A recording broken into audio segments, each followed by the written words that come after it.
Houston city leaders will now have a few more days to figure out what to do about an immigration ordinance that could cost them $110 million in public safety funding. Yeah, that decision to postpone a key council vote on the issue coming down late this afternoon. Our Orko Manna was the only reporter in the room asking the governor about this funding fight today. He joins us live in Crosby. And Orko, what did the governor say?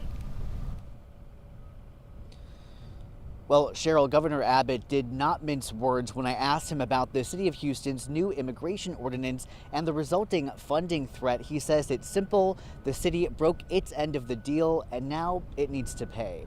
Now, the governor says the city's immigration ordinance, which ended a Houston police policy telling officers to wait at least 30 minutes for ICE to pick someone up if they had an immigration warrant, violated an agreement the city made to work with federal immigration authorities. The governor says as part of that agreement, the city receives public safety grants from the state. The governor says the city now owes the state $110 million unless the ordinance is repealed. Supporters of the new ordinance say it only clarifies what HPD can do during a traffic stop, but critics say it limits necessary cooperation between police and ICE, both sides claiming public safety is their top priority.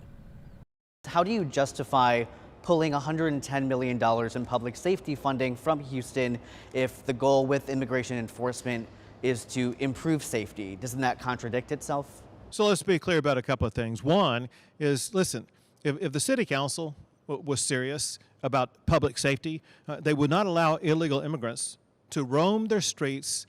The requirement to return the money does not mean defunding the police. I signed a law to prevent cities from defunding the police.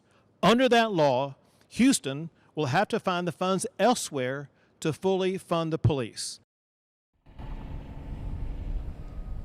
And today we're learning that Houston is not the only city on the governor's radar. In a statement, the governor's office told me in part, quote, cities in Texas are expected to make the streets safer, not more deadly. The governor's public safety office is looking into allegations that other cities may be in violation of their contracts with the state.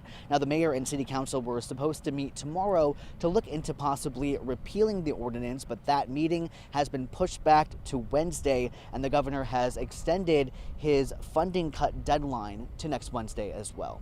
Reporting live in Crosby this afternoon, Orko Manna, KHOU 11 News. A big fight with a lot at stake. All right, thank you so much, Orko Manna.